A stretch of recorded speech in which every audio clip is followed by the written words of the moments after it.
Esse cara aqui era um lendário mestre ancestral que voltou para o mundo e agora ele tá buscando salvar a sua esposa que estava sendo perseguida por diversos criminosos. E diga-se de passagem que ele ainda tem que encantar ela de novo. E vocês vão entender melhor quando vocês assistirem o vídeo. É muito bom esse manhwa e é bem diferente do que eu trouxe recentemente. Então eu espero que vocês curtam, viu? Comentem o que vocês acharam, mete aquela bala no like e não percam tempo, rapaziada. Se inscrevam pra gente atingir a meta de 100 mil inscritos. Lembrando que o nosso servidor do Discord tá aqui na descrição pra vocês. Eu espero vocês por lá e agora aproveitem o vídeo. O tempo tava completamente fechado e as nuvens se acumulavam no céu. E logo a chuva começou a cair, inundando os becos imundos repletos de lixo, porcarias e bom, tudo de ruim que se pode imaginar. No silêncio de um beco vazio, o som de passos apressados ecoava, pois alguém estava correndo pelas ruas encharcadas, saltando sobre as poças d'água. Uma jovem com os cabelos lindos tentava se esconder de quem a perseguia, carregando nas costas sua amiga desmanhã. Mesmo exausta e também encharcada, cara, e com frio, seu único pensamento era salvar a garota. Atrás dela, vozes masculinas se aproximavam, roucas e também bem ameaçadoras. Os perseguidores estavam muito perto e a garota mal conseguia manter a distância, coitada. Virando a esquina com as últimas forças que lhe restavam, ela se deparou com uma parede de pedra. Era um beco sem saída agora. Encurralada e também ofegante, ela tentava pensar em um plano de fuga e os passos acabavam se aproximando mais e mais, quase que silenciosos. Quando o homem bem enigmático apareceu cautelosamente atrás dela enquanto ele estava tentando decidir para onde ir, a figura do cara se aproximava mais e mais. Sem hesitar, a garota se virou e tentou diferir um golpe no estranho, né? Um chute. No entanto, seu golpe não teve efeito e ele segurou sua perna com a maior facilidade e pompa, como se ele estivesse zombando da sua tentativa fracassada de acertá-lo. A jovem recuou, segurando Ian firmemente, percebendo que a situação estava se tornando cada vez pior e mais desesperadora. O corpo do homem parecia se distorcer e desaparecer por um instante, e em questão de um piscar de olhos, ele estava agora na frente dela, bem diante de seus olhos ali, movendo-se em uma velocidade sobrenatural. Ele dizia que estava procurando aquela garota há pelo menos 3.000 anos e disse isso de uma forma suave, tocando seu rosto. Ele prometeu que ninguém machucaria ela de novo e, apesar do medo, a garota fez uma promessa silenciosa de que protegeria Ian a todo custo, rapaziada, mesmo que isso significasse arriscar a sua própria vida. O homem ficou surpreso ao perceber que os descendentes dos xamãs do grande montanha Linzan haviam se espalhado por todo o mundo e que naquele momento de desespero os seus destinos acabaram se cruzando. As palavras do estranho sobre o seu passado a deixaram em choque, pois ele não apenas possuía habilidades extraordinárias como essa velocidade sobrenatural, mas também ele conhecia detalhes da vida dela. Enquanto isso, os perseguidores finalmente chegaram até eles e o homem se virou para encarar os inimigos de Ian. Era um grupo de bandidos armados que se aproximava lentamente, prontos para atacar. A presença do homem os deixou irritados, mas ele permaneceu impassível, levantou a mão e assim faíscas de eletricidade começaram a brilhar ao seu redor, gerando medo entre todos aqueles bandidos ali. Apavorados, eles tentaram disparar simultaneamente, mas o homem simplesmente fechou os olhos e em um gesto simples conseguiu reagir. Uma figura com as mãos levantadas, exibindo um semblante de pura satisfação, lançava raios contra os bandidos. Um exemplo de um relâmpago os atingiu, fazendo com que eles gritassem de dor enquanto seus corpos eram consumidos até restarem apenas ossos, completamente só o pó da rabiola. Em poucos instantes, o que sobrou foi uma pilha de cinzas e armas derretidas por completos, completamente inutilizáveis devido à forte eletricidade, né? E a garota, que estava observando fascinada o poder do jovem, ficou de cara, pois isso a fazia lembrar das habilidades impressionantes de Kaiwei, o lendário guerreiro do Palácio do Rei. O rapaz decidiu que era o momento certo para responder a pergunta da garota, mas em vez de palavras, ele escolheu um meio diferente. Ao tocar a sua própria testa, ele transmitiu para a garota uma onda de pensamentos, e um arrepio percorreu todo o corpo da jovem, e ela começou a ouvir a sua voz ecoando em sua mente como se fosse um megafone, sabe? Ele revelava suas memórias desde os primórdios do tempo e era conhecido por diversos nomes do multiverso. Alguns o chamavam de mero imortal, outros o viam como o Senhor do Caos e havia aqueles até que veneravam ele como o Deus das Florestas. Por séculos ele fora simplesmente adorado e temido devido ao seu imenso poder. Após compartilhar a sua história, ele pediu que a chamassem apenas pelo nome de Lin Fei, e foi nesse momento que a garota finalmente compreendeu quem era que estava diante de seus olhos. A garota se ajoelhou em reverência a Lin Fei, mas ele não se deteve a observar esse gesto. Em vez disso, o prota levantou a garota com a maior delicadeza, envolvendo a cintura com cuidado, sentindo-se até mesmo triste pela situação, e assim ele acabou removendo um denso coágulo de veneno de aranha da testa de Yan. Alguém havia tentado envenená-la e em um acesso de raiva o prota lançou o veneno longe com toda a pompa que uma fissura se formou na parede de tijolos. O cara era realmente poderoso, viu, rapaziada? Ele estava muito irritado com aqueles que um dia salvaram por ter usado tocar a sua amada pelas costas e fez um juramento de exterminar toda a sua raça para se vingar de tudo isso. Na manhã seguinte, Yan despertou em seu quarto na mansão da família Jay, relembrando os acontecimentos do dia anterior. Ela pulou da cama chamando por Lin Zhangmolin e ao encontrar Lin Fei, um desconhecido para ela, ficou completamente de cara e também bem envergonhada. Furiosa, ela gritou com o protagonista e ameaçou chamar a polícia para ele, mas nesse instante a porta se abriu e adivinhem só,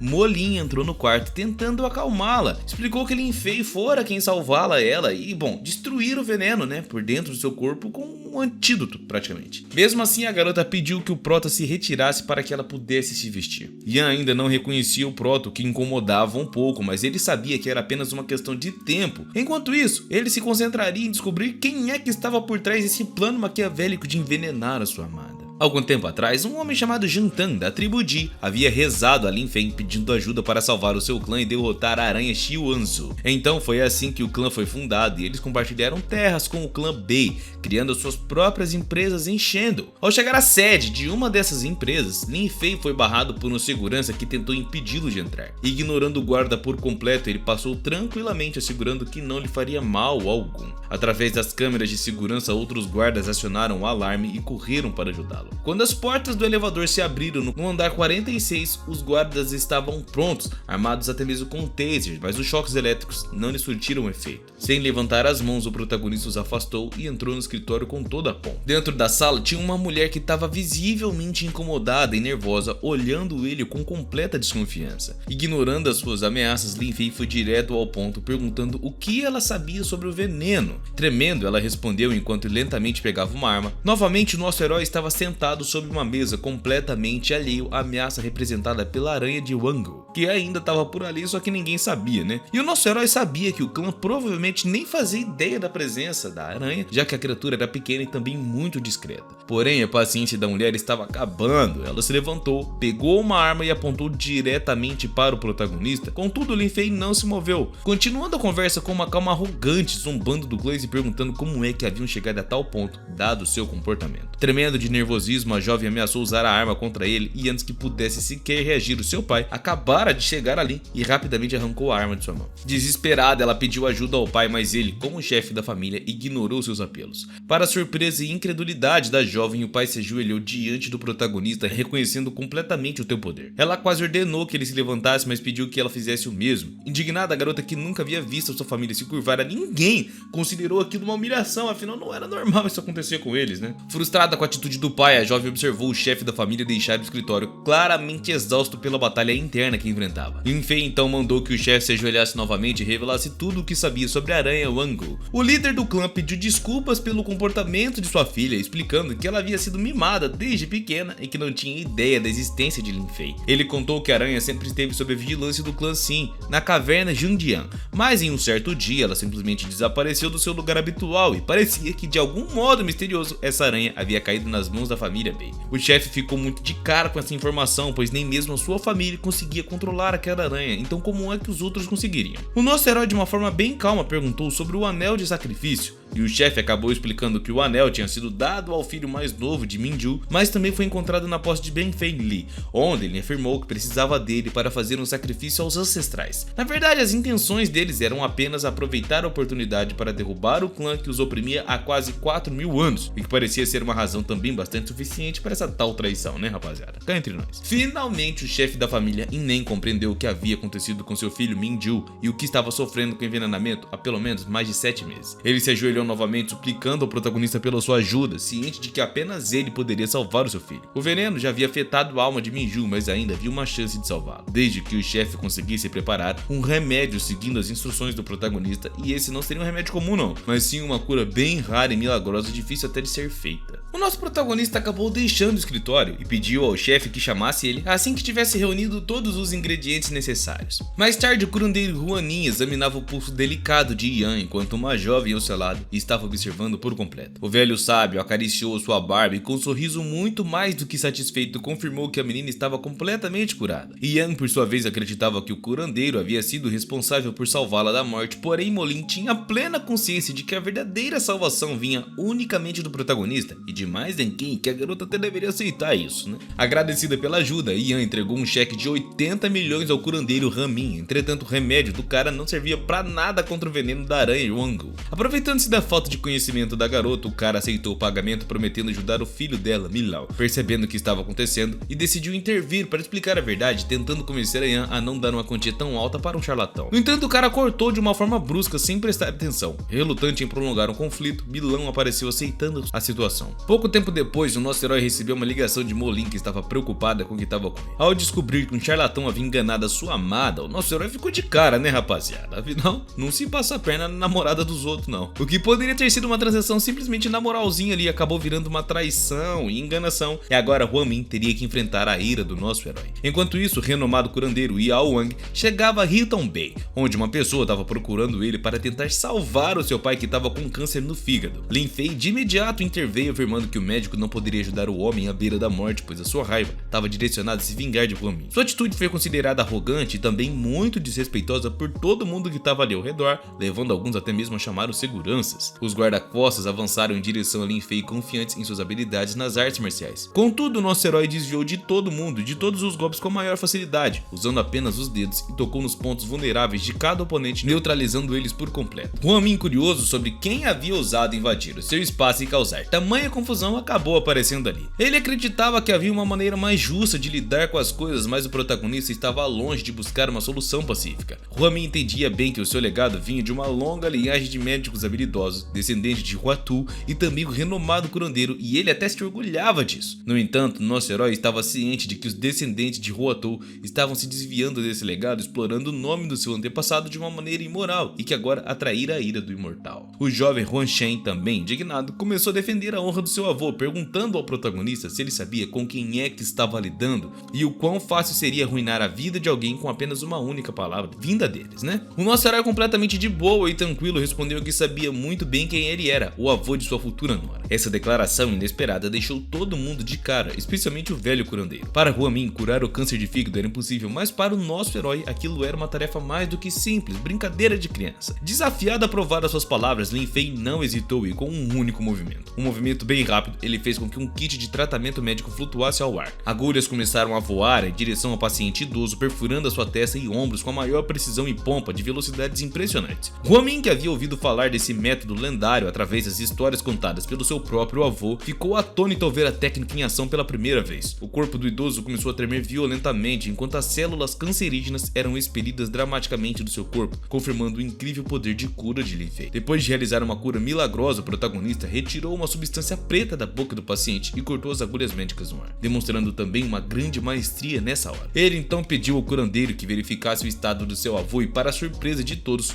o câncer terminal de fígado do idoso havia sido completamente curado dessa vez, apesar da sua condição debilitada pela idade. Com gratidão, o avô se curvou profundamente diante do prota e Lin Fei, porém, não estava satisfeito. Pegou o veneno Wangu e pediu ao curandeiro que lhe mostrasse como havia neutralizado o veneno da última vez. Em um ato vingativo, ele lançou o veneno da aranha Wangzu diretamente no jovem neto do curandeiro Huamin. O veneno rapidamente se infiltrou no corpo do jovem, que caiu nos braços de seu avô, sofrendo convulsões enquanto lágrimas escorriam pelo seu rosto, cara. Desesperado, o curandeiro percebeu que não sabia como salvar o seu neto agora e começou a implorar pela misericórdia do prota, oferecendo um cheque de desculpas a Lin Fei, arrependido por todas as coisas ruins que ele fez à sua amada. O nosso herói, demonstrando completamente o seu poder, acabou neutralizando o veneno no corpo do jovem, mas ele pegou o cheque das mãos do curandeiro em um ato de desprezo, sabe, menosprezando o cara. O protagonista ainda avisou que ele, embora tivesse deixando Huamin e seu neto viverem desta vez, talvez não os perdoasse tão facilmente caso voltasse a repetir esses erros no futuro. Após resolver essa questão, o nosso herói entregou o cartão de volta ao pai de Ian e pediu que devolvesse para sua filha, deixando claro que não queria mais ser contatado por eles. No entanto, Junbei, o pai de Ian, educadamente recusou o pedido do protagonista e devolveu o cartão, acreditando que Lin Fei era alguém muito importante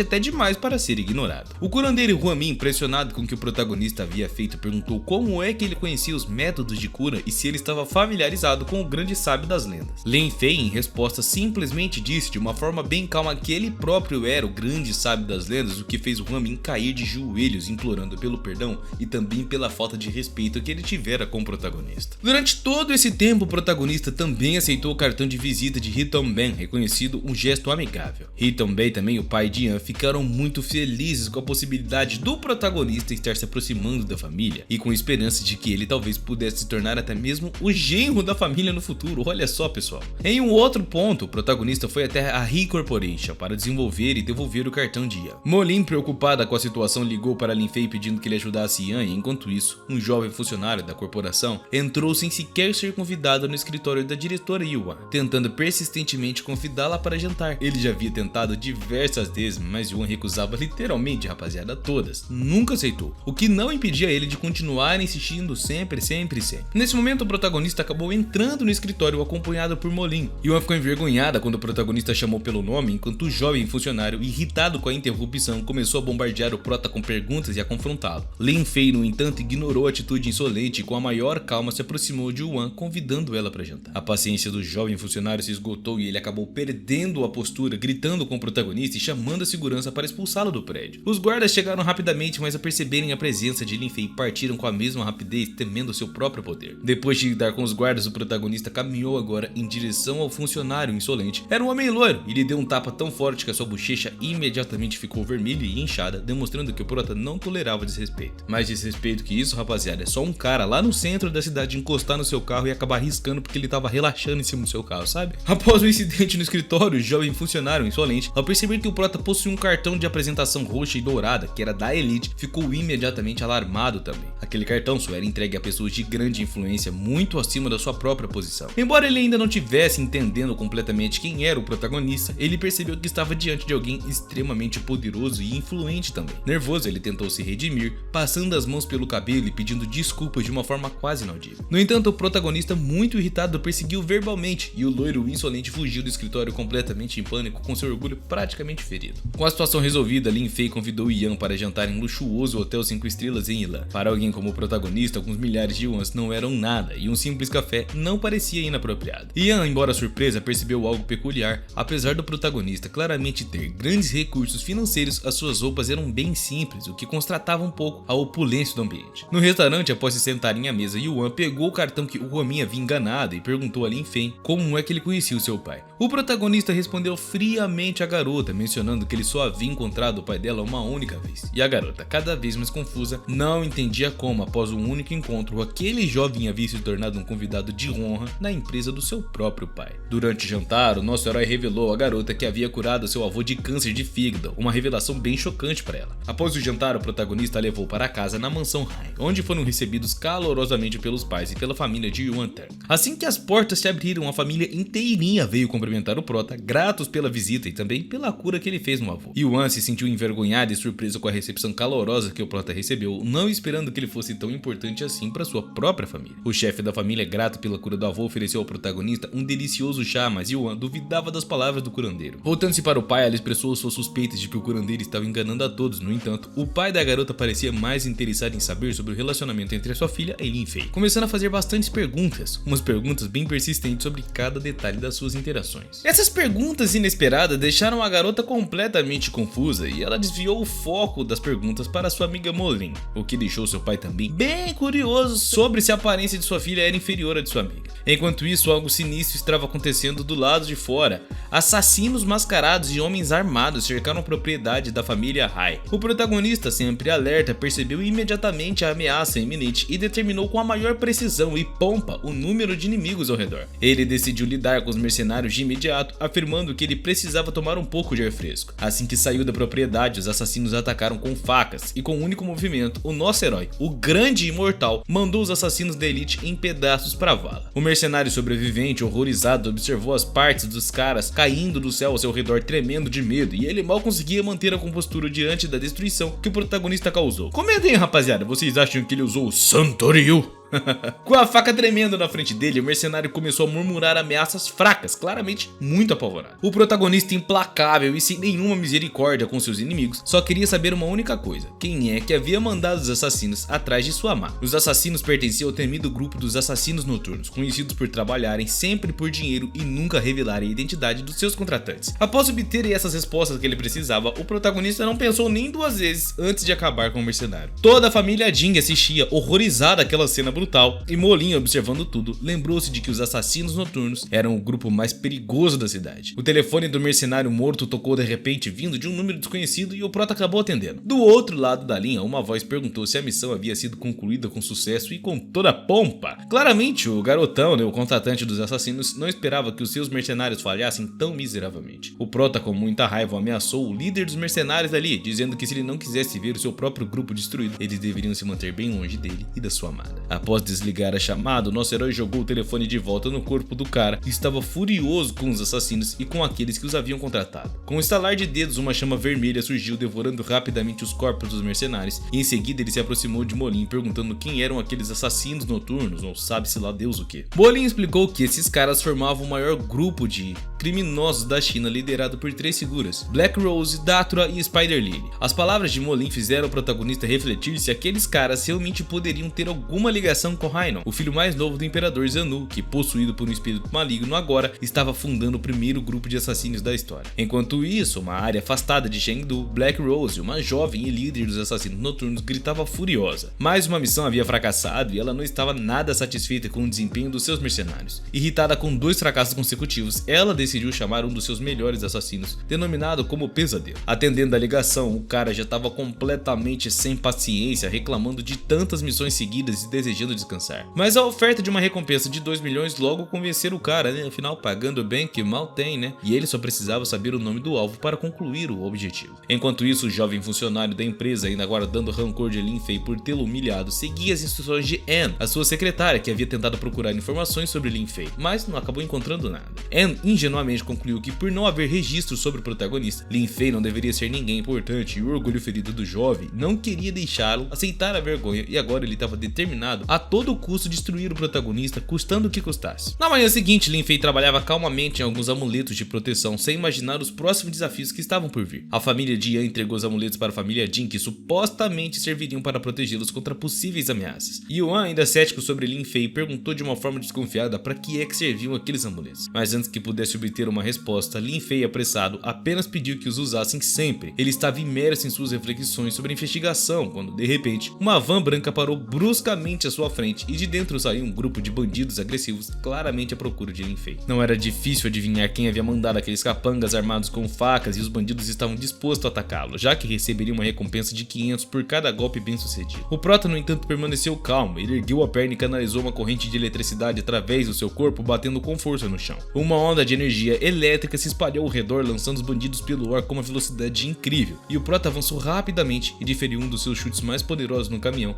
amassando a parte da frente do veículo e deixando todo mundo assustado, principalmente o bandido que ainda estava em pé. Os outros bandidos já estavam devastados no chão, enquanto o único que permanecia em pé estava tremendo de medo. Nesse momento, a polícia chegou e cercou o protagonista, assim como cercou os outros bandidos. Os policiais imediatamente sacaram suas armas e apontaram para o protagonista, mas ele, bem tranquilaço, simplesmente pegou o telefone. Tudo ficou muito claro para ele: os bandidos não eram um verdadeiro problema, eles apenas serviam como isca para atrair a polícia. O nosso herói explicou ao Sr. Rian que havia um traidor entre os seus homens, alguém que estava causando todos esses problemas. A polícia agiu rapidamente e algemou o jovem suspeito, levando-o preso na mesma hora. O comandante de Tristal, Yang Lengo, também criticou Lin Fei na delegacia, mas um dos policiais, que parecia ser amigável com ele, expressou seu apoio, acreditando que a prisão era injusta e também muito armada. O protagonista agradeceu a boa vontade do jovem policial e perguntou o nome dele. Enquanto isso, Lin Fei suspeitava que Anne estava por trás de toda esta armação, utilizando um comandante policial corrupto para colocá-lo em apuros. O plano de Anne parecia ter dado certo e ele se sentia vitorioso, achando que aquilo seria suficiente para derrotar Lin Fei. A secretária do chefe da polícia foi pessoalmente informá-lo sobre a prisão de Lin Fei, assim como o chefe de Jianan Ling ouviu o nome de Lin Fei, interrompendo imediatamente a reunião e começando a investigar o que é que estava rolando mais ao certo assim. Lin Fei teve que passar um tempinho na prisão lá de Índia. Lá ele foi saudado pelos outros presos, liderados por um cara que chamavam de Bra. O Bra saiu logo de cara, mostrando que ele e a sua gangue estavam prontos para intimidar intimidar o prota. O sábio, no entanto, não se impressionou com as ameaças e logo ficou claro que aqueles prisioneiros estavam apenas prontos para atacar a qualquer momento. O comandante Lin Fei agiu rápido, avançando em direção ao líder dos presos e, mesmo algemado, deu um golpe tão forte que quebrou os dentes do homem. O líder caiu imediatamente e o resto dos prisioneiros ficaram assustados, recuando por completo. Eles não tiveram escolhas a não ser se afastarem enquanto a polícia corrupta se vangloriava ao telefone. O oficial dizia que não apenas havia prendido Lin Fei, mas também forçando os prisioneiros a lhe darem uma boa lição. O chefe da polícia, preocupado com a situação, estava a caminho da prisão e não conseguia nem se acalmar, coitado, pressionando até mesmo seu motorista a todo momento para ir mais rápido. O oficial corrupto Liu Shen insistia para que o seu subordinado fizesse falsos relatórios para incriminar o prota. O jovem tentou até protestar, afirmando que tinha uma moral elevada e não poderia destruir a vida de um homem inocente por nada, mas não tinha permissão para questionar o seu superior, na verdade. O chefe da polícia Yan chegou no exato momento em que a porta do escritório se abriu e ele entrou gritando com Liu, que ficou horrorizado ao ver o seu chefe ali inesperadamente. Liu jamais imaginou que o chefe da polícia apareceria ali naquele instante e as ações corruptas dele já eram conhecidas, e o chefe da polícia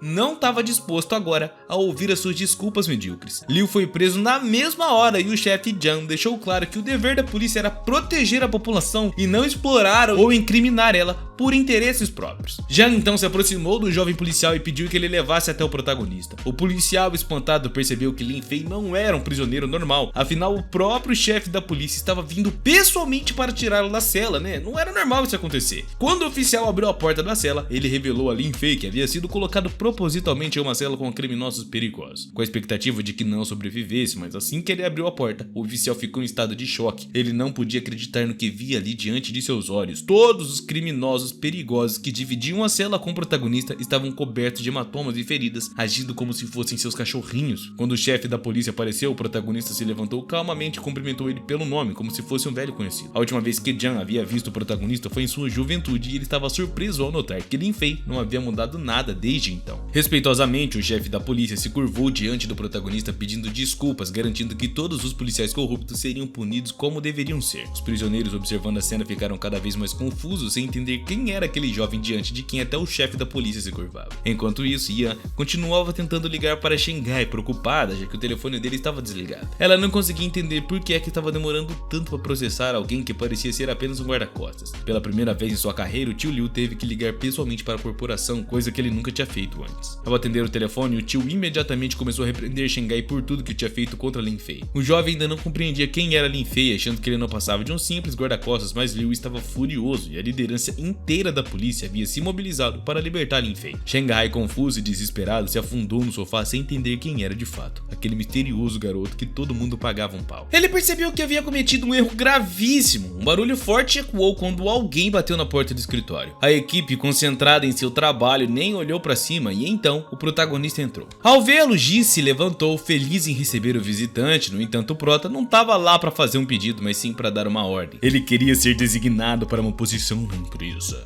Sim, ele falou com essa voz, tá? Para Hong Wei, a visita de Lin Fei era uma honra e uma oportunidade incrível. Sem hesitar, Jin Gongwei também ofereceu a ele o cargo de vice-presidente. Mas o nosso protagonista tinha outras intenções em mente e queria ser o guarda-costas pessoal de Yan. Hong Wei não teve dificuldades em atender ao pedido, mas ele alertou que sua filha tinha androfobia. O semblante de Lin Fei se tornou sério e ele quis saber como Yan havia desenvolvido essa condição. Descobriu que aos 9 anos ela havia sido sequestrada. Eles queriam salvar a menina com resgate, mas infelizmente o sequestrador não tava nem aí pra grana não, rapaziada. A raiva tomou conta do prota, que estava consumido pelo desejo de vingança, e decidiu que esse sequestrador não teria a chance de machucar Yan novamente. Por 3.000 anos, os discípulos de Lin Fei buscaram por sua esposa, mas um deles se escondeu, escondendo o fato de que havia encontrado e teve más intenções. O desejo do protagonista por justiça crescia cada vez mais e ele exigiu detalhes sobre esse tal sequestrador, que estava vestindo um vestido preto longo e uma máscara, embora não fosse nada de especial. Yan conseguiu escapar graças ao avô Molin, que usou um feitiço xamânico para enfrentar o criminoso. Apesar de ter conseguido escapar com vida, essa experiência deixou uma marca profunda no coração da coitada e um medo que afetou toda a família Jin. Lin Fei fez um juramento, pois se aquele bastardo voltasse, ele o transformaria em cinzas. Após receber o cargo de guarda-costas, Lin Fei deixou o escritório de Hin Chong-wei e em seguida ele se dirigiu ao banheiro do presidente com a mente focada naqueles que ousaram traí-lo e ameaçar a sua amada também. Os seguranças da empresa perceberam que o consideravam um intruso no banheiro privativo do presidente. O chefe do departamento de segurança ficou indignado com a ousadia de Lin Fei e ordenou que o expulsassem. Um dos guardas, reconhecendo o prota como o jovem que havia derrotado o líder, viu a oportunidade de se promover. Eles invadiram a sala de descanso do presidente e interromperam os pensamentos de Lin Fei, que, cansado das constantes provocações e ameaças dos seguranças,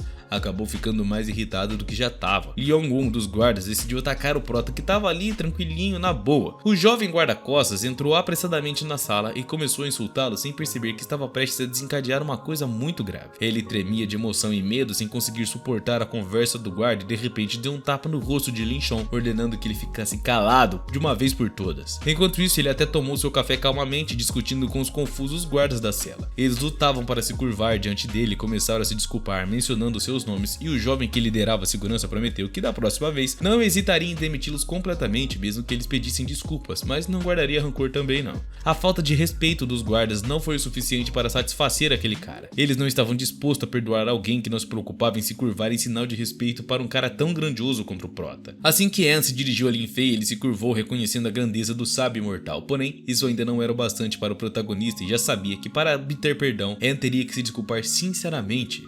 Rapaziada, esse prota não tá roubando brincadeira ali não. Com isso, os guardas caíram de joelhos diante do grande deus protagonista, implorando pelo perdão de Lin Fei. Cansado de humilhá-los, o protagonista, com maior desdenho e pompa, ordenou que An se afastasse como se fosse um mero cachorrinho ali na frente de todo mundo. An ficou radiante ao receber o favor do grande Lin Fei e expressou sua gratidão. O jovem estava apavorado com Lin Fei, pois sentia que se algo acontecesse, a sua família inteirinha estaria em perigo. Enquanto isso, um jovem com um buquê caro esperava pacientemente pela garota em frente à entrada da empresa. Seu colega e amigo Sam perguntou por que é que ele havia vindo pessoalmente, em vez de simplesmente ligar para ela. Ian era especial para ele e apenas uma ligação não bastava para finalmente conhecer a jovem. Nesse momento, Ian deixou o edifício acompanhada por Molin e o seu recém-nomeado guarda-costas. O homem imediatamente se aproximou da garota, estendendo o buquê e a convidando para um restaurante. Porém, ela recusou de uma forma muito educada esta oferta do cara. A garota pediu ao seu amigo que aceitasse o presente em seu lugar, e o homem lembrou que as suas empresas estavam colaborando em um projeto comum e que poderiam se encontrar no Clube Gongzu no dia seguinte para discutir os detalhes. Yuan levava o seu trabalho a sério e não poderia de forma alguma ignorar tudo o que estava acontecendo ao seu redor, mesmo que isso significasse aceitar a oferta do homem com relutância. Apesar disso, a garota pediu que ele jogasse fora as flores que lhe haviam sido dadas, e o comportamento arrogante dela feriu profundamente o orgulho do jovem. No dia seguinte, ela foi ao Clube Gongzu com o homem, onde praticaram tiro com o arco. Lin Fei, ao observar a situação, não perdeu a oportunidade de provocar a garota, comentando sobre a sua má postura durante todo aquele tempo de prática. Era claro que ela não gostava de se submeter a críticas, e enquanto isso, o protagonista acendeu um cigarro de uma forma despreocupada, perguntando sobre o jovem que estava perto de Ian, um dos guardas. Ele percebeu que Ian e o jovem estavam cada vez mais próximos e que havia algo de especial entre eles. Lin Fei, como concorrente, estava realmente irritado com isso, e a ideia de vê-los juntos incomodava muito Prota. O seu próprio guarda-costas, Sam, foi instruído a descobrir tudo sobre o jovem que estava acompanhando a garota e os seus amigos. Sam foi o primeiro a se aproximar do Prota para se apresentar, se identificando como seu guarda-costas. No entanto, nosso herói ignorou o gesto e acabou não apertando a mão do cara. Sam, rindo, perguntou quanto Ian pagava ao homem e ofereceu 3 milhões, mas não estava interessado apenas na proteção. Sua atenção estava voltada para a aparência e o corpo de Lin Fei. Hao Wan se sentiu enojado com aquelas pessoas e desconfortável por estar na presença delas, na verdade. Sam então sugeriu uma competição de tiro na qual ele se destacava como um dos melhores. Ian, preocupado, interveio tentando proteger Lin Fei da humilhação, mas ele a interrompeu aceitando o desafio. Lin Fei se aproximou do jovem e sussurrou que o homem queria humilhá-lo e que ele não tinha chance alguma contra Sam. O tiro com o arco trouxe à mente de Lin Fei lembranças do passado, pois da última vez em que atirou uma flecha e o corvo de 3 patas que estava seguindo ele era a coisa que mais ficou marcada na sua mente. Ele sempre achou isso um pouco estranho, mas às vezes seu amigo falava coisas confusas como o corvo de 3 patas. Com uma confiança inabalável, Sam sugeriu atirar a uma distância de 300 metros, algo que deixou todos horrorizados, já que o recorde mundial era apenas de 365 metros. Sam pegou o arco, se preparou e, após observar atentamente o alvo à distância, liderou suavemente os dedos. As flechas uniram pelo ar enquanto ele disparava, acertando o alvo com toda a pompa e precisão. No total, ele conseguiu marcar 19 pontos, demonstrando ser um verdadeiro mestre no tiro. Lin Fei se afastou dos seus guarda-costas e amigos enquanto eles elogiavam com admiração a habilidade de Sam, que era digna do cenário esportivo mundial. No entanto, o protagonista não se impressionou, pois para ele apenas 19 pontos não eram suficientes, e fechando os olhos ele prometeu que conseguiria mais pontos com apenas 2 setas. Com calma, ele soltou os dedos e disparou as 2 flechas ao mesmo tempo, e essas flechas assobiaram enquanto voavam 500 metros até o alvo, atingindo o ponto central amarelo. A segunda flecha dividiu a primeira ao meio, acertando o centro e garantindo o número máximo de pontos. Todo mundo ficou perplexo e feliz com a habilidade demonstrada por Lin Fei, e alguns estavam aterrorizados enquanto outros o admiravam. Ele devolveu o arco a Sam e declarou sua vitória como se nada fosse garantido. Ignorando Sam e seus capangas, o protagonista se voltou para Yuan, sugerindo que eles fossem almoçar. Sam, por sua vez, ficou furioso não apenas pela derrota, mas também pelo comportamento arrogante que o protagonista tinha. principalmente após a vitória que ele teve ali, né, rapaziada? Ele sabia que os seus produtos dependiam diretamente de Sun e sem a sua ajuda a corporação logo enfrentaria problemas financeiros. Lin Fei e Yuan foram para um café onde ambos se distraíram assistindo vídeos em seus telefones. Enquanto isso, o jornal matinal de Lin Fei foi publicado online, recebendo uma grande quantidade de visitas e também de vários likes. Os comentários estavam repletos de usuários entusiasmados, surpresos e admirados com a aparência e habilidade do prota. Porém, Yuan estava tão incomodada que não pôde deixar de suspirar olhando para o telefone com toda a raiva. Preocupado, o protagonista se aproximou da garota perguntando por que é que ele estava tão infeliz assim. Sem resposta, ele ignorou suas chamadas e mensagens e ele ficou preocupado que isso pudesse afetar o seu trabalho, especialmente considerando que o seu pai insistia que ele se casasse. Ouviu com atenção a história da menina sobre a união das duas famílias e se ofereceu até para ajudar, mas ela acabou corando, desviando o olhar e envergonhada recusou-se, perguntando por que é que estava reagindo de uma forma tão estranha daquele jeito. Após o jantar, Yuan, acompanhada por Lin Fei, voltou para casa e cumprimentou a sua mãe. Ao mesmo tempo, um mercenário enviado pela Black Rose chegou à residência da família e o assassino, conhecido como Pesadelo, estudou cuidadosamente os arredores do objetivo, planejando receber 2 milhões pela sua missão. Na manhã seguinte, enquanto tomavam café, o chefe da família compartilhou seus planos de visitar a família Sun e alheio ao perigo que estava se aproximando da realidade. Eles sugeriram ao protagonista que os acompanhasse até a casa da família, mas o homem recusou de uma forma educada, não querendo incomodar Lin Fei toda vez que precisasse de ajuda na real. Ao saírem de casa, pai e filha começaram a discutir sobre os assuntos familiares. Yuan estava especialmente irritada com a ousadia da família que, mesmo enfrentando dificuldades, ainda exigia mais do que era razoável, usando eles como se fossem ferramentas. A voz de Yuan tremeu quando ela perguntou ao pai se ele realmente planejava casá-la com Sun. Ele não pensava que as coisas chegariam a esse ponto e só queria uma parceira que fosse vantajosa. Dessa vez eles ofereceram 1 bilhão e era insano propor 1 milhão, além da cooperação básica, quando isso poderia levar a empresa à ruína. O pai dela se via entre alternativas. A filha ainda era inexperiente e não compreendia muito bem a situação, fazendo o que simplesmente achava certo. Yuan temia que a ganância da família fosse tão grande que até uma oferta tão generosa não fosse suficiente para eles. Enquanto isso, a família Hai estava em uma reunião na fábrica e Lin Fei passava o seu tempo livre treinando e aprimorando todas as suas habilidades. Observando o treinamento, Lin Fei notou que Mo Lin ainda era muito jovem e não estava atualizado em relação às suas técnicas. De repente, ele apareceu ao lado dela, lembrando que o seu avô um dia salvou a sua amada e se ofereceu para ajudar Mo Lin em seu treinamento. Ele estendeu a mão em direção à cabeça da garota e começou a compartilhar os segredos da técnica de Lin Zan. Essa técnica era um exemplo de arte mais elevada dos 10 xamãs Lin Zan, usada em situações de defesa. Mo Lin caiu de joelhos agradecendo ao grande sábio pelo conhecimento secreto dos xamãs e agora era a hora do treinamento. E Mo Lin conseguiu avançar para o próximo nível, dominando até uma nova técnica agora. Enquanto isso, o protagonista estava focado em seu treino, mas alguém o observava através de binóculos. O assassino, conhecido como Pesadelo, seguia a família desde a tarde, estudando cada movimento com atenção. Os chefes da família cumprimentaram seus convidados e informaram que a partir daquele momento seu filho seria o responsável pelos negócios e que todos deveriam falar com ele. O audacioso Sen estava disposto a vender as suas fichas por um pagamento mínimo de 2 bilhões e o homem, sem dúvida alguma, não esperava ouvir um número tão alto e ficou indignado com a ousadia do jovem. Wao Hang interveio na conversa pedindo que não levasse em conta a recente perca de Sun e sugeriu reduzir o preço para 1 bilhão. Ele estava disposto a fazer isso, mas apenas se Yuan concordasse em se casar. E essas palavras deixaram o homem ainda mais irritado, pois acabara de receber uma proposta para trocar a sua filha por um desconto. Que papinho era esse, hein? Sam, por sua vez, não tinha outra proposta e recusou a redução do preço, pedindo aos convidados que se retirassem. Ele jogou a chave do quarto nas mãos de Yuan e a convidou a entrar caso mudasse de ideia. Ao voltar para casa, o prota percebeu que os olhos de Yuan estavam vermelhos e imediatamente se deu conta de que ela estava chorando. A garota sorriu para ele, tentando tranquilizá-lo, dizendo que estava bem e que só precisava mesmo era descansar um pouquinho. Quando ela chegou ao quarto, o pai contou a ela o que realmente tinha acontecido na casa e depois ele relatou sobre a insolência de Sun. Lin Fei, tomado pela raiva, quebrou um copo em suas mãos e uma aura sombria o cercou, e é claro que ele estava prestes a perder o controle das suas emoções, pronto para atacar a qualquer momento. No entanto, logo se acalmou e, considerando a situação com mais clareza, perguntou se havia outros fabricantes de microchips no mundo. A família Yao produzia chips exclusivos de altíssima qualidade, então eles definitivamente não iriam reduzir o preço a nenhum custo. O preço da tecnologia da família Yao trouxe boas notícias e Lin Fei ficou contente ao saber que eles conseguiriam se estabelecer bem neste mundo. O homem ficou surpreso com as palavras do grande sábio e se perguntou se Lin Fei tinha algum tipo de ligação com a família Yao. Enquanto restaurava o copo quebrado, o protagonista comentou que a família Yao existia há pelo menos mais de 4.000 anos. O grande sábio tomou um gole do copo consertado e prometeu que cuidaria pessoalmente desse assunto, e Lin Fei fez uma ligação para a fábrica da família Yao pedindo um favor especial. Assim que Yao Xinsheng ouviu o nome de Lin Fei, concordou de imediato em atender a qualquer pedido. Ele ficou surpreso ao receber uma ligação do grande sábio solicitando um microchip comum e atual que estaria disponível meio mês. Quando Yao voltasse da Alemanha, ele comunicaria imediatamente à família Ri e assinaria um contrato para com eles. Yao estava agradecido ao protagonista por ter salvado a sua família com apenas uma única ligaçãozinha, e o pai de Yao começou a considerar a possibilidade de casar a sua filha com Lin Fei e já se preparava para organizar um jantar romântico para eles o mais rápido possível, já que o protagonista tinha muito culhão, né, rapaziada? A conversa deles fora interrompida por um grito do lado de fora. Uma voz masculina chamou Yuan e pediu que ela abrisse a porta do quarto. Era um amigo e colega de Sam que trouxe um convite para ela. Ele insistiu que Yuan fosse com Lin Fei e Sam, por sua vez, não se conteve e deu um golpe no estômago do inimigo com toda a pompa que ele não conseguiu aguentar. O rapaz se inclinou, caindo de joelhos, tremendo de medo e segurando a região dolorida. Sam ameaçou com violência e vingança por suas palavras insultuosas e Lin Fei não hesitou e deu outro golpe no rapaz, pisoteando seu corpo contra o asfalto. Depois desse último golpe, o tom do rapaz mudou e ele, agora bem mais educado, pediu para ser deixado em paz. Em seguida, ele se levantou, fez um convite festivo para Molin e ainda com medo de Lin Fei, né? Meio que a espreita ali. Enquanto isso, o evento na casa da família Hai estava sendo observado pelo Nightmare de novo, que erroneamente concluiu que a verdadeira ameaça era Molin e não o jovem Lin Fei. Ele decidiu enviar o outro assassino para Molin a fim de provar quão forte ele realmente era. A chamada foi atendida por Black Rose, que naquele momento estava ocupada com o assassino Ben. Nightmare deu um ultimato a Ben: ou ele lutava contra Molin ou contaria a Black Rose que ele estava fazendo com a proibição. Sem opções, Ben teve que enfrentar Molin. Na manhã seguinte, o chefe da família Inan foi visitar o grande sábio Lin Fei e logo perguntou se o remédio para o seu filho realmente funcionaria. Porém, rapidamente ele esclareceu que não se tratava de remédio algum, ele simplesmente estava na verdade ali para convidar o prota para a festa de aniversário da sua filha. Demonstrando seu respeito e gratidão, Lin Fei estava ansioso pela visita de Yan durante o feriado que se aproximava e o chefe da família Infeng estava encantado com a honra de receber o grande sábio, esperando que o protagonista realmente comparecesse. Para isso, Lin Feng convidou Infeng para um grande jogo, mas o cara respondeu que mesmo jogos simples eram muito complicados para ele. Na verdade, esse jogo não era feito para qualquer um, pois apenas os melhores dos melhores poderiam participar. Lin Fei corrigiu Infeng explicando que não se tratava de estupidez ou de habilidade, mas sim da brevidade da vida mortal, e o chefe da família concordou, mencionando que em 3.000 anos qualquer um poderia aprender a jogar, assim como dominar a arte e a ciência da proibição. Enquanto isso, Molin estava desafiando alguém, mas em vez disso se deparou com Lin Fei. Este perguntou se, como membro da família Bei, ele sabia algo sobre os rumores de que Yuan havia sido envenenado. Chegando à visão, Molin não conseguiu encontrar nenhuma conexão com esse evento, e então Bayang acendeu um charuto e jogou um envelope que continha um desafio para Lin Fei. O prota sequer piscou enquanto o envelope assoviava ao passar por sua cabeça. Sua confiança e a calma que demonstrava impressionaram Bao, que se perguntava quem era aquele jovem intrigante. Modestamente, o protagonista se identificou como um guarda-costas comum, mas isso decepcionou Bao, que não queria perder tempo com alguém que considerava praticamente patético, né, rapaziada? Ele deixou o envelope e se afastou enquanto Lin Fei o observava bem pensativo, notando que já estava começando a envelhecer, ao contrário dos dragões que nunca se atreviam a se gabar na frente dele. Yuan voltou para casa acompanhada por Milan, onde foi recebida por Lin Fei, que apontou para algo. O prota se virou para Molin, Milan, e comentou que havia um presente deixado para ele. Inicialmente, Molin ficou animado, achando que o grande sábio tinha decidido ensinar-lhe uma técnica antiga. No entanto, quando leu o conteúdo da carta, ficou horrorizado ao ver o desafio de Bao. Yuan tentou lembrar se eles já haviam conversado sobre isso e, assustada, perguntou se aquele pescotapa realmente era o mesmo. O desafio para lutar deixou Molin em pânico e se pressionou para Wani, quase chorando e questionando como é que poderia ter ofendido esse tal Bao. As preocupações de Molin voltaram para o protagonista, que, como grande sábio, perguntou se Bao realmente era tão forte quanto diziam. Molin explicou que Bao procurava praticar artes marciais desde os 7 anos e aos 12 já havia alcançado o nível básico de cultivo. Com 18 anos ele estava no nível intermediário, derrotando tudo na competição Shenu. E aos 27 ele destruiu artistas marciais renomados com a maior facilidade e pompa. Molin comentou que Bao era um problema quando alguém contratava um assassino contra ele, mas acabava morrendo sem nem mesmo conseguir ferir o cara. Essa resposta foi um alívio para o protagonista, que entendia que as pessoas como Bao, que só aceitavam a força, era sem limites. As meninas, por outro lado, não compartilhavam a mesma opinião que o protagonista. Para ele, Bao era algo comum, mas para os outros era visto como um verdadeiro monstro e muito poderoso. Pensando sobre isso, Yuan sugeriu que Wolin provavelmente rejeitaria o desafio para não se colocar em perigo. E antes de responder, Molin olhou para o protagonista, que compreendeu o que queria dizer. E Lin Fei então respondeu que Bao não valia de nada. Molin estava bem ciente de seu medo de lutar contra Bao, pois não tinha certeza de que conseguiria vencer. A hesitação de Molin deixou o prota extremamente irritado, pois ele não conseguia entender como é que alguém que se dizia descendente de Lin poderia simplesmente deixar abater pela fraqueza. Como ele podia ter medo de alguém tão lamentável como Bao? As palavras do grande sábio fizeram Molin se sentir envergonhada e ela se curvou em respeito, decidindo então aceitar o desafio. Então a garota discou o número de Bao, que prontamente aceitou a luta e estava animada para enfrentar Molin. Ela mal podia esperar preparar pelo dia do combate. Enquanto isso, Nightmare tinha um plano em frente: eliminar Yuan assim que o seu guarda da fábrica estivesse distraído lutando com Bao. As chances de Molin vencer eram incertas, mas Lin Fei estava confiante na capacidade da estudante. No entanto, isso não era o suficiente para acalmar Yuan, que estava realmente preocupada com a amiga e queria ajudá-la a ter mais chances de vitórias. Ele aconselhou Molin a não se preocupar tanto consigo mesmo e, em vez disso, Yuan deveria pensar melhor na forma de responder à proposta de Song, já que isso beneficiaria sua família também, caso a resposta fosse positiva. A resposta da garota foi unilateral e não passou despercebida. Ela notou as preocupações do seu cara e deixou a xícara de lado, oferecendo a Molin sua ajuda para a próxima batalha. Lin Fei, o grande sábio, não tinha intenção de ensinar cultivo a Molin, mas sim uma nova arte marcial, um movimento conhecido mais como o golpe do Senhor Supremo. Essa técnica tinha origem no ataque de uma divindade celestial do norte, e Molin ficou preocupada com a possibilidade de machucar Bao meio que acidentalmente, sabe? E Yuan também tinha suas dúvidas, achando que essa técnica divina era muito cruel para ser ensinada para sua amiguinha. Com as preocupações das duas garotas em mente, o protagonista lembrou elas de que o corpo de Molin talvez nem suportasse os golpes de Bao. Após a conversa, o protagonista saiu do quarto prometendo voltar quando a celebração de aniversário começasse. Assim que começou, ele foi à concessionária de carros, na verdade, para comprar um modelo novo. Ao chegar, um funcionário o recebeu, mas imediatamente começou a julgá-lo pela sua aparência, presumindo que ele era pobre e não conseguiria pagar por um carro caro. O consultor de vendas começou a apresentar os modelos mais baratos, esperando que Lin Fei tivesse dinheiro para pelo menos um deles. Com uma expressão insatisfeita, o protagonista se impôs e o funcionário ainda achava que ele não tinha nem recursos para isso, então apresentou um outro carro ainda mais barato. E isso foi a gota d'água para o protagonista, que não conseguia acreditar que alguém pudesse dizer que ele era digno apenas de um carro de entrega. Aquilo era uma humilhação, um insulto inaceitável, e o protagonista, que sempre se orgulhou da sua posição, não suportou tal desrespeito e foi muito rude com o consultor de carros. O vendedor, escondendo a sua ignorância, perguntou ao protagonista se ele realmente havia abandonado a revenda de automóveis. Lin Fei estava ali para comprar um carro e não iria sair até conseguir o que queria. O consultor, passando do insulto à ofensa direta, começou a chamar o prota de mendigo e putrefato, quase gritando, enquanto uma aura poderosa cercava Lin Fei. Ninguém se atreveria a ofender uma divindade imortal e incapaz de resistir à atmosfera tensa que se formava ao seu redor. O prota fez o consultor suar frio e quase perder o equilíbrio, e o barulho atraiu a atenção do gerente, que se aproximou na tentativa de resolver a situação que o protagonista estava reclamando. O consultor interrompeu Lin Fei, jurando que se ele realmente comprasse um carro caro, cairia de joelhos diante dele. E o gerente, um tanto hesitante, mostrou ao prota o Bugatti, a versão limitada mais cara que provavelmente nunca seria vendida. Com isso, Lin Fei tirou seu cartão e concordou em comprar esse carro por pelo menos 25 milhões. O consultor, sem conseguir se acalmar, começou a gritar com o prota, pensando que ele estava zombando deles. Enquanto isso, Lin Fei virou calmamente o cartão e, de uma forma ingênua, perguntou ao consultor por que 20 milhões era tanto. O gerente se aproximou no terminal e, para sua grande surpresa, o pagamento de 25 milhões foi aprovado com toda pompa e sucesso. A vendedora se ofereceu para levar o protagonista para casa no seu novo carro, mas ele decidiu esperar pela entrega, que aconteceria em outro dia. Com a venda de um carro avaliado em 25 milhões, o gerente recebeu uma comissão de 1 milhão, enquanto o consultor, percebendo que havia perdido uma quantidade tão grande de dinheiro, começou a chorar de inveja.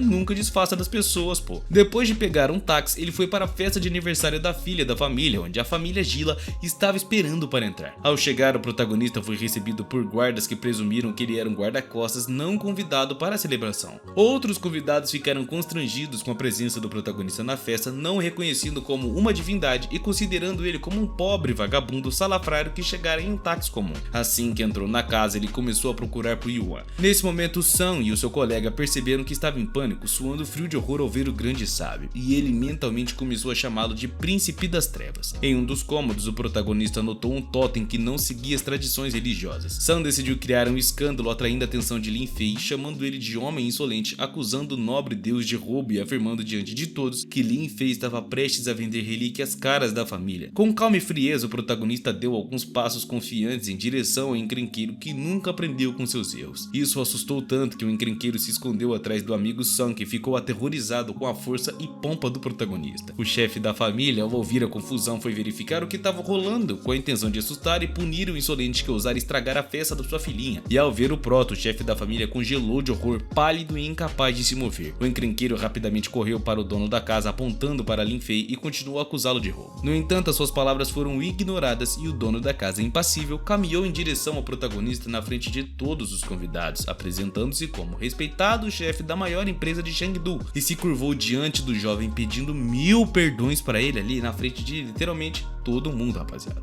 Diante de todos os convidados, o chefe respeitado da corporação se curvou ao protagonista e pediu perdão na tentativa de corrigir a situação antes que o seu pai descobrisse. O menino, que tinha atingido e agido de uma maneira nojenta, se curvou diante de Lin Fei e implorou pelo perdão do prota. No entanto, o grande sábio não o perdoou e, em vez disso, expulsou o encrenqueiro da casa, deixando perceber que não era um convidado, mas sim o seu filho quem havia estragado a festa. Depois de estragar tudo, o menino decidiu escrever uma carta de demissão e pediu desculpas, implorando por outra chance para sua família. Porém, já era tarde demais e os guardas o empurraram para fora da porta, o que foi fechada atrás dele. Assim, a pessoa desonrada ficou completamente sozinha, se sentindo envergonhada por ter manchado o nome da sua família. Com medo de que o seu pai descobrisse o escândalo, ele esperava o apoio do amigo Sun, e finalmente a aniversariante chegou à festa acompanhada por Yuan e ela cumprimentou todos os seus amigos convidados. No meio da multidão, Yuan avistou seu guarda-costas Lin Fei, que sorriu carinhosamente para sua amada, e o sorriso do prota fez a garota se sentir envergonhada, pois ela pensava que o seu guarda-costas também estava entre os convidados. Ela continuou à procura do grande sábio, cheia de inveja, perguntando-se por que a pessoa mais influente se curvava diante de um simples mortal e guarda-costas. Nesse momento, recebeu uma ligação de Men, que havia caído em... Bom, eu não vou falar essa palavra não, rapaziada, mas ele estava se dando mal e pedia ajuda. Sem prestar atenção ao pedido do amigo, Yuan desconectou a chamada e a aniversariante então pediu a ele para falar sobre o novo pingente que havia recebido, segurando um pedaço de papel com inscrições. Ao perceber que Yuan estava usando um amuleto ao redor do pescoço, o dono da casa logo presumiu que era de um charlatão. Lin Fei, ouvindo isso, se intrometeu na conversa e se aproximou das meninas, surpreso com um novo apelido. Com os braços cruzados, Li Zu começou a discutir com o imortal, sem deixar de duvidar das habilidades do prota como curandeiro. Yuan tentou defender o protagonista, explicando como ele havia salvado a família várias vezes, mas foi interrompida. Nesse momento, o dono da casa entregou a Li Zu uma caixa vermelha que continha um presente impressionante. Era uma pulseira de edição limitada da Dior, que deixou ela e os outros convidados admirados. Após apresentar o caro presente, Sun então voltou sua atenção para Yuan e perguntou se ela queria dançar, mas o prota se colocou na frente, proibindo o cara de se aproximar dela. O garoto ficou irritado e cumprimentou Lin Fei sarcasticamente, não se esquecendo de elogiar as suas habilidades de arco e flecha. Dessa vez, Li Zu ficou perplexa, sem entender por que quase todas as pessoas influentes da cidade conheciam aquele simples charlatão. Lin Fei não apenas estragara o colar de Yuan, mas também com um amuleto, como fingia ser algum tipo de santo na frente de Li Zu, o que deixou o pai dela bem preocupado, e depois de ouvir a história de Li Zu, Sun teve uma ideia para expor o prota, fingindo acreditar em seus poderes divinos. Ele perguntou ao santo Lin Fei se o presente que trouxe para Li Zu era um elixir da juventude ou coisa do tipo, feito de orvalho e ervas. Sun observou as reações dos convidados, satisfeito em fazer o prota parecer um simples charlatão mentiroso, e a ousadia do cara deixou o prota indignado, respondendo com insultos diretos, humilhando as palavras que Sun lhe dirigira. Li Zu não conseguia entender como alguém poderia se atrever a falar com ele daquela forma. Yuan decidiu intervir na discussão e defendeu o prota, que estava sendo provocado por Sun, e se virou para a menina, dizendo que ele só queria mostrar a todos que Lin Fei era um enganador e charlatão que estava se aproveitando da bondade de Yuan e do seu pai. Com essas palavras, o prota não conseguiu se conter e deu um golpe em Sun, que ficou completamente surpreso. O dono da casa nem podia aceitar esse tipo de comportamento em sua festa e mandou os guardas jogarem o prota para fora. No entanto, Li Zu interveio pedindo que os guardas parassem e não tocassem no grande sábio. Li Zu criticou a atitude de Lin Fei por ter batido em um convidado de honra durante a festa, e em resposta o pai dela deu um tapa ressonante na filha na frente de todos os presentes. A menina começou a chorar sem conseguir acreditar no que o seu próprio pai tinha feito isso no dia do seu aniversário na frente de todo mundo, arruinando a reputação dela e também a festa, né, rapaziada? A cena escandalosa terminou com Li Zu saindo do salão chorando à beça e se trancando no quarto. O chefe da família expulsou os guardas com raiva enquanto Lin Fei observava a cena tranquilamente. Sun, por sua vez, não podia suportar a vergonha e queria restaurar a sua honra, e então exigiu uma explicação e um pedido de desculpas do cara. Porém, o homem não tinha intenção de explicar nada, pois ele não apenas tinha insultado o respeitável Lin Fei em sua casa, mas também havia espalhado rumores desonrosos sobre a amada do grande sábio. Ao ouvir essas palavras, Yuan se sentiu muito envergonhado e as suas bochechas ficaram levemente vermelhas. O homem percebeu que não valia a pena discutir com aquele jovem insolente e então exigiu que seu pai, Sunin Yu, viesse falar em seu lugar ao invés daquele monte de baboseira. Aquilo era uma declaração de guerra entre duas famílias poderosíssimas e influentes, e Ri fez essa mudança intencionalmente, desdenhando de quem quer que fosse seu oponente, enquanto ousava insultar o seu professor Lin Fei. Os convidados ficaram horrorizados com as palavras de Ri, que por causa de um guarda-costas estava declarando guerra a uma família influente na frente de todos. O dono da casa declarou em voz alta que Lin Fei era um benfeitor sagrado e que sempre respeitaria suas palavras. Eles se lembraram de Lin Fei e de seu velho amigo ancestral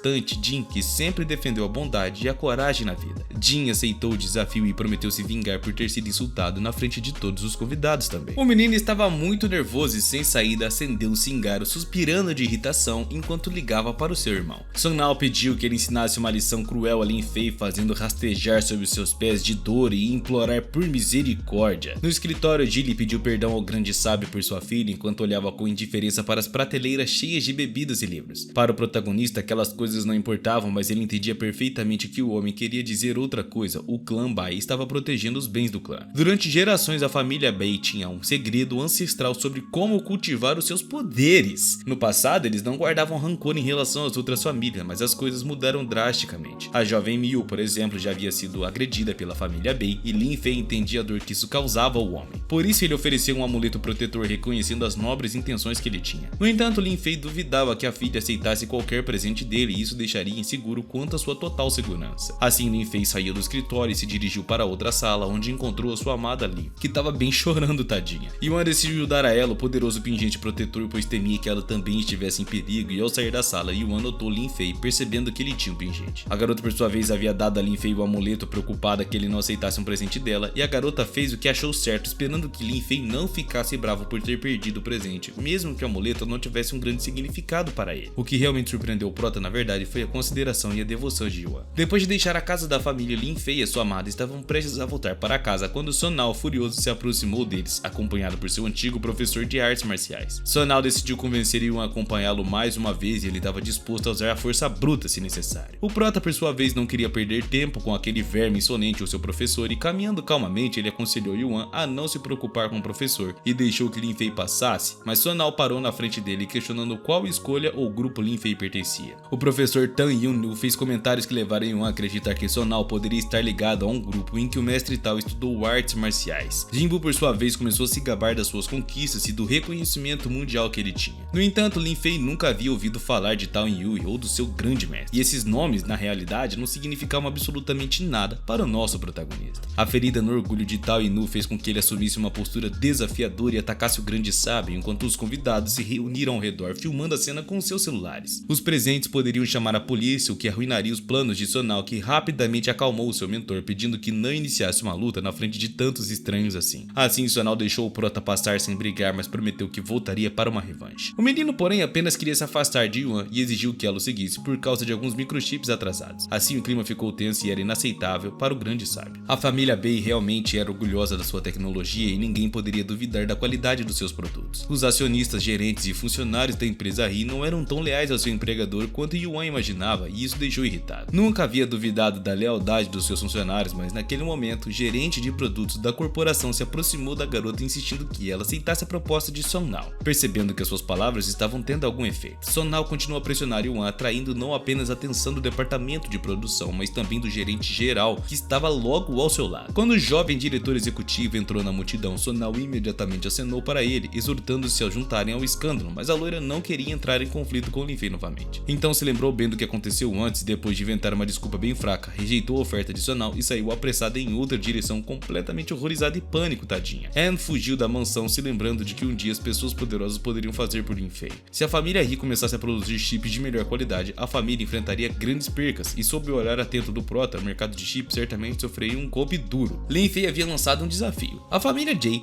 teria que se contentar em ficar em segundo lugar. Sonal comentou que havia fábricas na China que produziam esses chips, mas que a última família Jay não conseguiria alcançar os resultados impressionantes do jovem ousado. Liu Shenryu, percebendo que Lin Fei estava reivindicando os chips mais caros da família Yao. Por causa dessas palavras, o gerente de produto foi imediatamente afastado da sua posição na corporação. Mas Sonal começou a correr para ajudar seu esquadrão, prometendo não só reintegrá-lo, mas também para aumentar os seus salários. Sorrindo sarcasticamente, o garoto aconselhou a menina a ficar de olho nos seus funcionários, pois logo haveria tumultos na Yan Corporation. Yan acreditava sinceramente na lealdade dos seus funcionários, mas não levou as palavras daquele garoto a sério. Na manhã seguinte, Molin correu até Yuan, dizendo que um verdadeiro escândalo havia acontecido na corporação, sem nem mesmo ter um tempo de se organizar. A garota foi direto para o escritório e desde cedo já havia um burburinho no prédio da família. Representantes de diferentes departamentos discutiam entre si sobre a situação falida da empresa. Durante esta reunião, todos estavam convencidos de que a única forma de salvar a empresa da falência era aceitar os termos de Sun, que a garota Yuan se casaria com ele. Preocupados, Yuan e Lin Fei entraram na sala de palestras acompanhada por Gunmin. Os presentes ficaram indignados com a presença do protagonista, já que apenas os níveis superiores de gestão poderiam participar da reunião. Contudo, o diretor Jay colocou o prota na posição de representante do conselho, que desconcertou e enfureceu toda a equipe. Todos sabiam que o CEO Han havia sido desertado para a família Jay, então pediram a sua opinião. A atmosfera estava tensa, mas o protagonista delicadamente mudou de assunto, surpreendendo todo mundo, pois ninguém esperava uma resposta do CEO,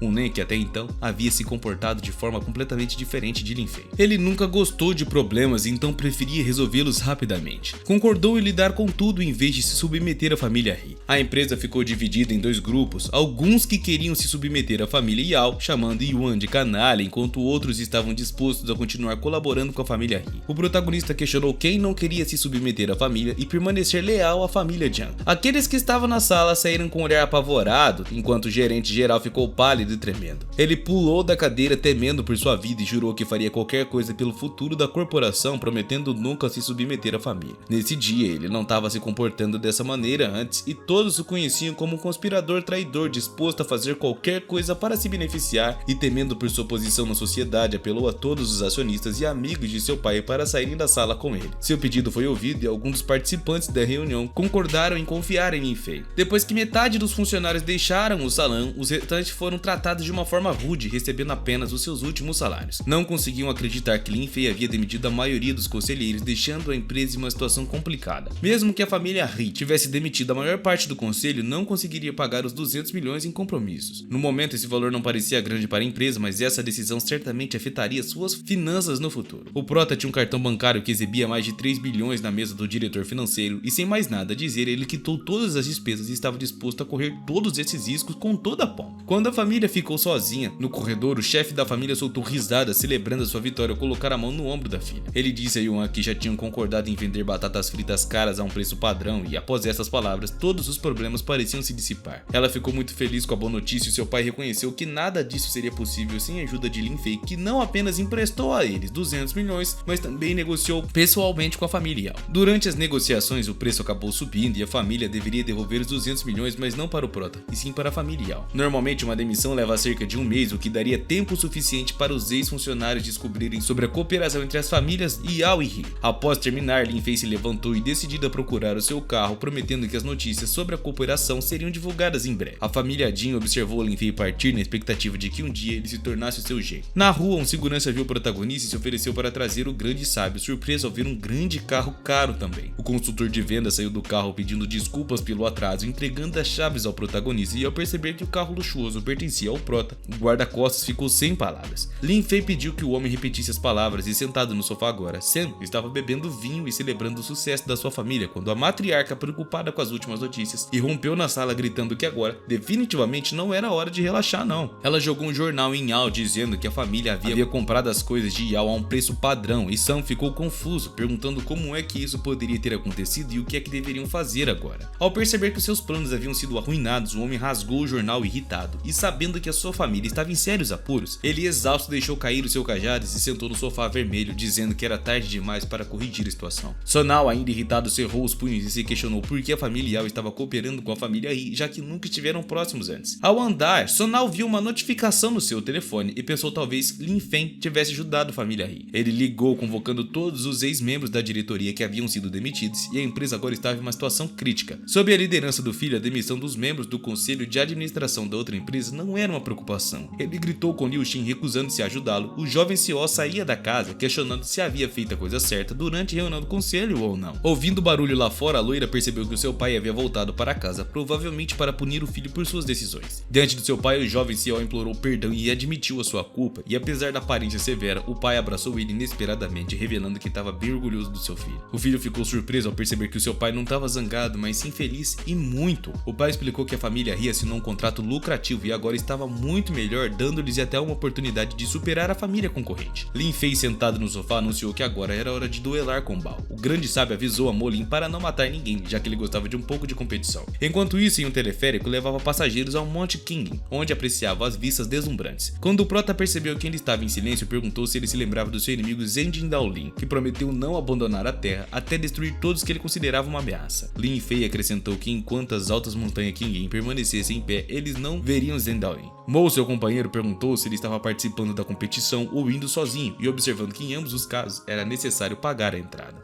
Parecendo intrigado com o custo, Mo ficou indignado, pois era a primeira vez que ele via que tinha que pagar para participar de uma competição de luta. Ele observou a enorme multidão e comentava que, dada a quantidade de pessoas interessadas, não era surpreendente que a entrada fosse cobrada. Red Bye, passando pela multidão dos espectadores, perguntou se Molly veio brigar com ele, dando passagem segura para Baywon, que cumprimentou seu oponente com toda a pompa e orgulho. Um homem com diadema anunciou o início da transmissão da luta, convidando todos a assistirem. O primeiro golpe poderoso do lutador Bay quebrou um laje de pedra, estilhaçando por completo. Ele continuou atacando com socos e chutes potentes, quebrando blocos de concreto com toda a fúria. As lajes de pedras voavam em alta velocidade em direção a Molin, que assistia silenciosamente. Mas logo, um golpe furioso fez o moinho quebrar contra a parede de pedra, criando uma explosão poderosa e formando um escudo de pedra em frente ao moinho. O escudo improvisado não suportava os golpes e as atacantes continuavam batendo na parede com os punhos fortes, mas Molin conseguiu se defender e desviar dos ataques. A luta prosseguia corpo a corpo, com ambos trocando os golpes, e o lutador ruivo desafiou Molin a atacar novamente. Mas ele mal conseguia se defender e a multidão comentava sobre essa luta, admirando a força dos participantes, e alguém até questionou a identidade do lutador. A menina e o seu mestre se prepararam para um golpe impressionante, pulando no ar e se posicionando para atacar. A garota bloqueou com firmeza o golpe da ruiva, apertando a mão sobre a cabeça e focando toda a sua atenção. O ataque de Bay foi tão forte que fez o chão de pedra se despedaçar, lançando fragmentos pelo ar e até mesmo criando uma onda poderosa que arrasou parte da plataforma, levantando uma nuvem de poeira, deixando as pessoas em volta sem entender o que estava acontecendo no ringue.